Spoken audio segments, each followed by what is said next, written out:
ఈ వాక్యాన్ని వీక్షిస్తున్న సహోదరి సహోదరులందరికీ క్రీస్తు పేరట వందనములు. ఈరోజు వాక్యం ద్వారా దేవుడు మనతో చెప్తున్న మాట, దేవుని బట్టి నేను ఆయన వాక్యమును కీర్తించదను, దేవుని యందు నమ్మిక ఉంచి ఉన్నాను. కీర్తనల గ్రంథము 56వ అధ్యాయము 4వ వచనము. దావీదు దేవుని వాక్యమును దేవుని బట్టి కీర్తిస్తున్నాడంట.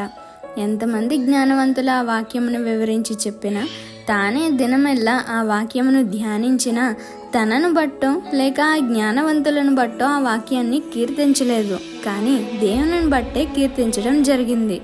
అయితే మనం కూడా వాక్యాన్ని చదువుతూ ఉంటాం, లేదా అనేక మంది ప్రసంగికుల ద్వారా వాక్యాన్ని వింటూ ఉంటాం.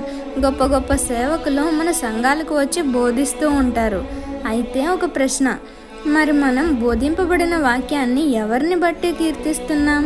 ఆయన బాగా చెప్పారు, ఆ వాక్యం బాగుంది అని చెప్పిన బోధకుడిని బట్టి కీర్తిస్తున్నామా? లేదా విత్తబడిన వాక్యం నా కోసమే విత్తబడింది అని అనుకొని ఈ వాక్యం నా వరకు చేరవేసినందుకు దేవునికి స్తుతులు చెప్తూ దేవుణ్ణి కీర్తిస్తున్నామా? ఒకసారి ఆలోచించండి. మన కీర్తి వాక్యాన్ని బట్టి, వాక్యం ఇచ్చిన దేవుని బట్టి ఉండాలి. గుర్తుపెట్టుకోండి. ఈ చిన్న సువార్త పరిచర్యలో మీ సహోదరులు. God bless you. ఆమేన్.